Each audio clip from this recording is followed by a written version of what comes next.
pessoal do Humanas em Foco, muito bom sempre a gente se encontrar e a gente fazer o nosso trabalho, o nosso empenho, não é? Em busca de nosso esforço, da nossa aprovação. Eu sou Hugo Sobreira e hoje nós vamos estudar a Idade Média.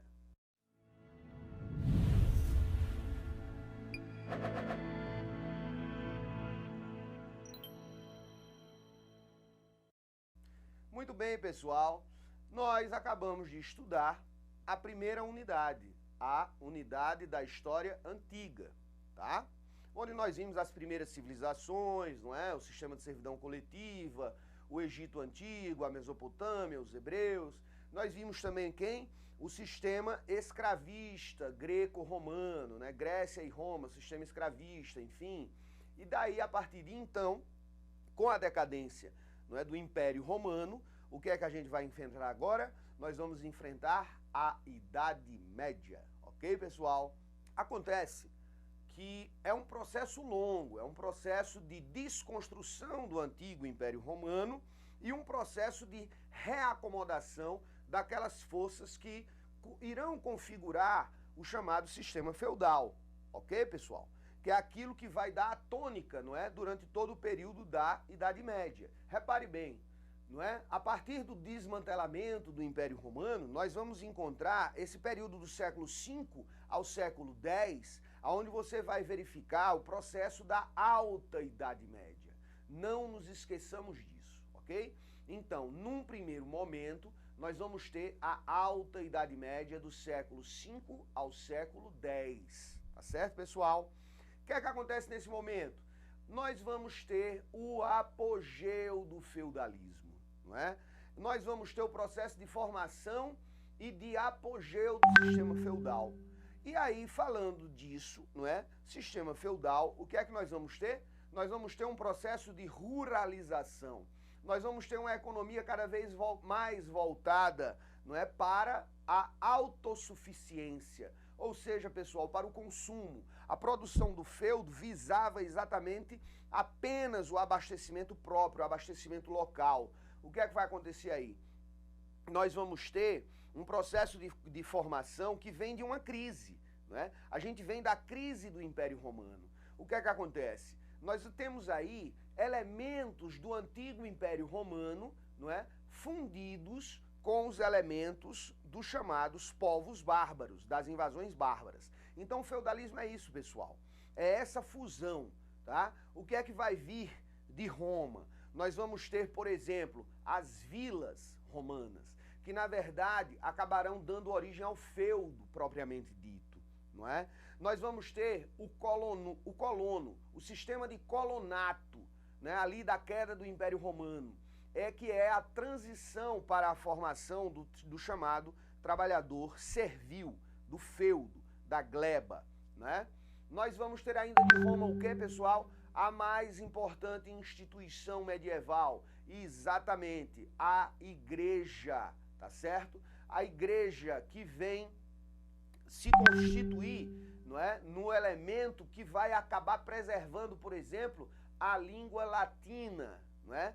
Muita coisa também do direito canônico, não é, que vai ser estruturado, vem exatamente ainda das heranças romanas, não é, pessoal? Então esses são os elementos romanos, não é, no processo de formação daquilo que a gente conhece por sistema feudal, ok? As vilas, o colono, sistema de colonato, não é? E a igreja, fundamentalmente. São os pilares aí da estrutura feudal medieval que vem de Roma. Aí, pessoal, nós vamos então agora para os elementos da cultura, o quê? Da cultura bárbara, dos povos bárbaros, ou também chamados como povos germânicos, tá certo, pessoal? O que é que acontece? Esses povos, eles vêm de uma realidade onde os europeus eram indígenas, não é? Eram índios, tá? Esses povos, eles cultuavam o sol, a lua, as estrelas, o raio, o trovão, enfim, aquela religião de índio, religião tribal. Esses povos bárbaros germânicos, não é? Eles eram divididos em tribos nômades, de pastores, caçadores, coletores, tribos guerreiras, tá, pessoal? Esses povos bárbaros não significava dizer também que eles seriam bárbaros na acepção da palavra, né, de cometer barbaridades pura e simplesmente. Na verdade, os romanos chamavam de bárbaros todos aqueles que viviam fora das fronteiras do Império Romano, né, minha gente? Então, esta realidade, pronto, sabe qual é o imaginário, a mentalidade desses povos bárbaros? É aquilo que a gente vê, por exemplo, no Senhor dos Anéis, não é? É aquilo que nós vemos também, sabe aonde? Nós vamos ver, né, no Game of Thrones, tá certo? Nós vamos encontrar essa mentalidade também ainda, sabe aonde? No Shrek, não é, pessoal? É, toda essa história de magia, não é? De magos, fadas, gnomos, ogros, elfos, tá, minha gente? Dragões, não é? São todos elementos desta ideia de mundo, desta visão de mundo, do tempo em que esses povos ainda eram povos não cristianizados. São eles que vão acabar invadindo, não é, as fronteiras do Império Romano Ocidental, quer dizer, na Europa, não é, e vão trazer os seus elementos que acabarão conformando, não é, essa nova realidade medieval, essa nova realidade feudal. Então vamos lá. Por exemplo, o que é que nós vamos ter como primordial para que você nunca mais esqueça? O Comitatus Germânico, tá, minha gente? Esse é um dos pontos que os bárbaros vão contribuir mais fundamentais na formação do sistema feudal, ok? O que é que nós vamos ter aí? Nós vamos ter no Comitatus Germânico uma aliança, não é? Uma relação de confiança entre os reis bárbaros e os seus guerreiros. Esta relação, não é, do tempo que eles eram nômades, saqueadores, guerreiros, ela acabará se consolidando ao longo da Idade Média e acabará dando origem ao quê? Às relações de suzerania e vassalagem, tá, minha gente? E aí essas relações de suzeranos e vassalos são as relações específicas dos senhores feudais, ok, pessoal? Então, suzerania e vassalagem vem do Comitatus Germânico, tá, pessoal? Que era essa relação de confiança dos reis bárbaros com seus guerreiros. Isso no feudalismo vai se configurar da seguinte maneira: o suzerano é o senhor feudal que transfere o feudo, transfere o domínio senhorial a outro senhor feudal, que nós vamos chamar de vassalo. Então, suzerano e vassalo são dois mesmos elementos de um só grupo. Qual? O grupo dos senhores feudais. Nunca se esqueça disso. Vassalos não tem nada a ver com a questão dos servos. Suzeranos e vassalos são as relações que acabarão se firmando entre os senhores feudais. Quando o suzerano, então, transfere um feudo para um vassalo, o que é que está acontecendo? Um pacto, uma aliança, um compromisso. Fundamentalmente o quê? Fundamentalmente, qual é o maior compromisso entre os suzeranos e vassalos? O grande compromisso é o compromisso militar, tá certo? Então, assim sendo, quanto mais vassalos eu tiver, ou em outras palavras, quanto mais terras eu tiver para distribuir para homens de minha confiança, mais então eu vou ter poder militar. Isso, minha gente, também se configura porque aquela questão estatal, burocrática, não é? Aquela estrutura do serviço público, não é? O poder público, ao longo da Idade Média, ou pelo menos como a gente está analisando, né, o processo de formação do feudalismo, quer dizer, ao longo da Alta Idade Média, não é? O aparelho estatal, governamental, burocrático, com funcionalismo público, repartições, não é? Cobranças de impostos unificadas e tal, isso desapareceu, meu povo, não é? Isso aí acabou sendo substituído exatamente por essas relações de poder. A relação entre os seus suzeranos e os seus vassalos. É uma teia, é uma cadeia de homens, não é, que vão se comprometendo fundamentalmente nessa questão da guerra, da luta, na questão militar, tá? Então, assim sendo, eu transfiro um feudo para alguém, ele é meu vassalo. Se ele transfere uma parte daquele feudo para outro alguém, então ele vai ser ao mesmo tempo meu vassalo e suzerano daquele outro, tá, pessoal? É assim que vai se desenhando essa rede, não é, de compromissos de poder político, militar, pessoal, ok? O que é que acontece? Vem tudo daí da questão das heranças dos povos bárbaros, né? Questão do comitatus germânico, ok? Outro elemento que vai fazer parte do feudalismo e que tem origem na cultura dos povos bárbaros se trata exatamente dessa questão da ausência do Estado, não é? Os povos bárbaros se relacionavam nesses compromissos pessoais.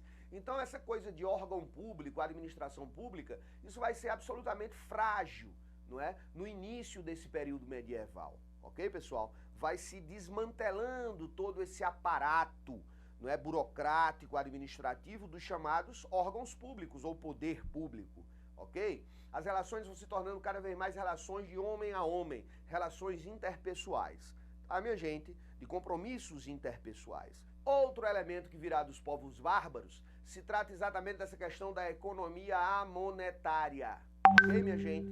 Ou seja, uma economia baseada em trocas, não é? Uma economia baseada no escambo, ok? Isso agravou ainda mais nos primeiros séculos do período medieval, que são esses que nós estamos analisando, né?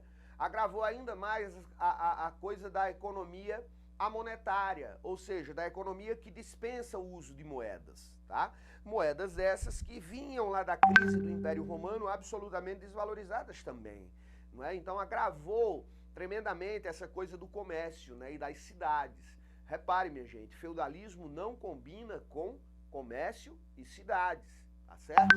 Quer dizer, no seu primeiro momento, quando o feudalismo vai atingindo o seu apogeu, tá? Do século V ao século X, que é o que a gente está analisando, a alta Idade Média, né? O início do período medieval, tá? O que é que nós vamos ver aí? Nós vamos ver um decréscimo das atividades urbanas e comerciais. E quem muito contribuiu é essa questão de que os povos bárbaros germânicos, né? Eles não trabalhavam nesse sentido, né? Sua economia era uma economia chamada economia natural, economia baseada nas trocas diretas de produtos por produtos. Ok, minha gente? Outro elemento, né, que vai compor essa realidade feudal, medieval, que vem dos povos bárbaros, trata-se exatamente do direito consuetudinário. O que é esse palavrão, minha gente? Isso aí vai significar, sabe o quê? Vai significar exatamente um direito oral. O direito baseado nos costumes, o direito baseado nas tradições de cada lugar, de cada região. Ou seja, é aquela questão do direito não escrito, não é? O direito que não dispõe de cartórios, contratos, registros, ou seja, é a palavra dada, é a palavra colocada que deve ser cumprida, tá certo? Outro elemento interessante que vem daí, desse gancho, é exatamente essa questão dos ordalhos. Os ordalhos, eles eram as práticas de julgamento que acabarão interpenetrando aí ao longo da sociedade feudal. Sabe como era? O seguinte, eu sou o suzerano, meus dois vassalos chegam para mim, tem uma disputa, uma demanda entre eles, eu simplesmente digo, tomem as espadas, lutem e quem for o vencedor é que está correto. Era coisa desse tipo, né? Os ordalhos eram costumes de julgamento e de tradição que vinham dos povos bárbaros, ok? Outro elemento que vem dos povos bárbaros, que vai realmente constituir a realidade feudal, é a questão do belicismo, ou seja, uma sociedade bélica, ou seja, uma sociedade de luta, uma sociedade de guerra, tá, minha gente? Então, ao longo da Idade Média, você vai ter realmente a configuração desses dois elementos fundamentais, né, que eram a realidade medieval. Exatamente essa coisa das guerras entre os senhores feudais e exatamente também essa coisa da produção para o consumo, o que acabará nos dando alguns problemas, né? Jacques Le Goff, por exemplo, ele escreve que o período medieval ele é marcado pela fome, exatamente porque a produção do trabalho dos servos do feudo era uma produção que ficava ali num equilíbrio muito frágil entre produção e consumo, ou seja, o excedente era pequeno, tá certo? Outro mais elemento aí que contribui para um declínio do comércio nesses séculos iniciais do feudalismo, não é, minha gente? Muito bem, agora vamos reparar uma coisa que vai se cristalizar e que se vai consolidar ao longo da Idade Média. É exatamente essa sociedade europeia, feudal, medieval, tá? O que é que nós vamos ter aí? Repare bem nesta figura. O primeiro estado, quem é? O clero. O segundo estado, quem é? A nobreza. o terceiro estado, exatamente os servos, os trabalhadores. Tá bom, minha gente?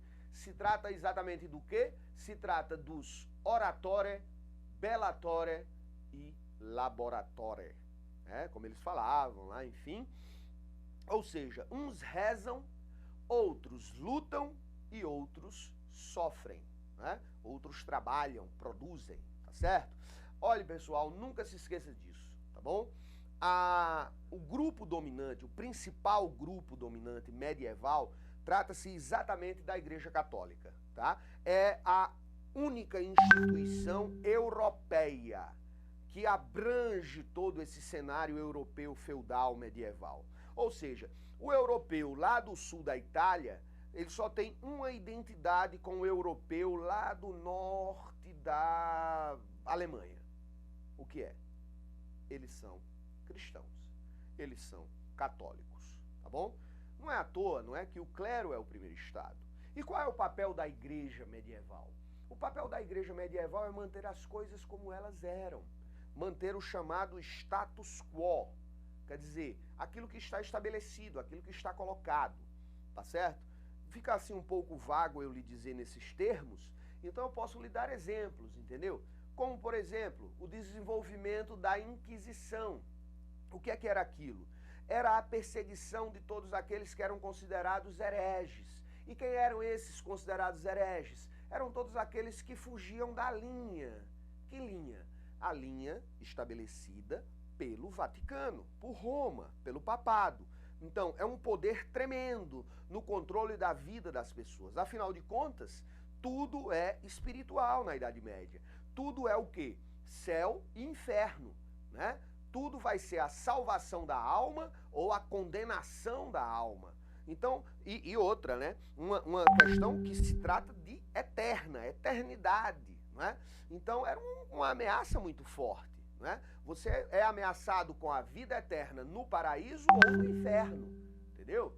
Então, o que é que acontece? Esse é o principal papel e o principal instrumento da igreja ao longo da Idade Média. Já a questão da nobreza, os nobres, né? Os nobres serão a camada guerreira, tá bom? É o pessoal que faz a guerra, aquele cavaleiro de armadura, é aquele cavaleiro que vai praticar aquelas disputas, né, que tem um do lado e outro do outro, aquelas disputas onde vem um do lado e outro de outro com as lanças para derrubar dos cavalos, entendeu? E os próprios combates, enfim, é a classe guerreira, é a nobreza. O servo, a gente já sabe, é ele que produz, é ele que trabalha, ok, minha gente? Nós já analisamos essa questão das relações entre os senhores feudais, as relações senhoriais. Como é que são essas relações? Suzeranos e vassalos, não é? Dentro dessas relações, não importa se o suzerano é do clero e o vassalo é da nobreza, ou vice-versa, não é? Enfim, são os senhores feudais. Quem são os senhores feudais? Clero e nobreza. Já a questão do servo é outra história. A questão dos servos, ela passa por uma série de obrigações que os servos devem prestar para o senhor do feudo. Seja ele do clero e da nobreza, seja ele suzerano ou vassalo, isso não toca no dia a dia, na vida dos servos daquele feudo. Primeira coisa, pessoal, os servos não são livres. Como assim, Hugo? Quer dizer que os servos são escravos? Não. Escravo a gente compra, vende, deixa de herança, dá de presente. Escravo é um bem, é uma coisa que se compra. O servo, ele tem um status de pessoa, um status civil, mas é uma pessoa que ela não é livre. O servo não podia sair de um feudo e dizer eu vou para o outro feudo porque aquele senhor feudal é melhor. Não tem essa condição, tá? Ele é preso à terra, tá certo? Então, em relação aos antigos escravos de Roma, o servo feudal medieval tem essa semelhança. Qual é? Ambos não são livres. Nem o servo feudal e nem o escravo romano não eram livres. Agora, qual é a grande diferença? É que o escravo romano ele é um bem, uma propriedade. Ele está preso ao seu dono. Já o servo feudal medieval, ele está preso às suas obrigações para com o feudo, para com o trabalho ali no feudo, ok? Então vamos ver quais são essas obrigações feudais, servis, não é? A mais importante de todas é a corveia, tá bom, pessoal? A corvéia é a obrigação que o servo tem de trabalhar para o senhor feudal. E, é claro, sem receber pagamento por isso, tá? Daí se caracteriza a servidão. Você serve, ok, minha gente? De 3 a 4 dias por semana, o servo tem esse compromisso, ok? O outro grande compromisso, além da corvéia, é a talha. Talhar alguma coisa quer dizer cortar, não é? Então a talha se trata exatamente de quê? De um corte, né? Um corte aonde? Naquilo que o servo produz na sua roça, na sua gleba, ou tenências, como eram chamadas. Aquelas porções do feudo que eram destinadas para a produção dos servos, que, em tese, essa produção deveria servir para o sustento do próprio servo, já que o feudo tinha toda uma outra porção, que eram as terras do senhor feudal. E tudo que era produzido nessa porção senhorial, né, o manso senhorial, ia para o castelo. Já aquilo que era produzido nos mansos servis, ia para onde? Ia para o servo? Não. Uma boa parte dessa produção é objeto de cobrança da talha, que é um corte de 30% a 50% do que ele produzisse nas suas tenências, nas suas glebas, ou seja, nos mansos servis. Não é, pessoal? Muito bem. Pensa que acabou? Não. Os servos tinham inúmeras obrigações. Você ainda vai ter o quê? As banalidades, ou em francês, redevances. Né, minha gente? O que é que se tratava isso, essas banalidades ou redevances? Se tratava exatamente da questão de que, por exemplo, o servo vai usar o moinho. Ele tinha que deixar lá um pagamento em produto, claro, né? A gente sabe que o comércio, a moeda, nesse momento, ele é frágil, né? Então ele ia moer 1000 sacas de trigo, ele deixava lá 100 sacas de trigo como pagamento. Aí depois ele ia usar o forno, ele ia pegar essa farinha, fazer pães, então ele ia produzir 1000 pães no forno. Ele deixava lá como pagamento alguns pães, enfim, né, pessoal? Essas eram as banalidades, é o pagamento pelo uso das instalações do feudo, ok? Tínhamos também ainda, pessoal, a primeira noite, a prima noche, ou imposto do casamento, que em francês seria formariage. Olha só, pessoal, o servo ia se casar, mas a primeira noite era do senhor feudal, exatamente, a noite de núpcias. O sentido disso qual é? O sentido é o seguinte, vai que ela engravida do senhor feudal, vai que o senhor feudal depois reconhece esse filho como sendo dele, e aí então era uma espécie de ganhar na loteria, né? Era uma espécie de condição de você ter, quem sabe, não é? Uma melhora de vida, uma ascensão social. Essa é a lógica por trás dessa história de primeira noite, né?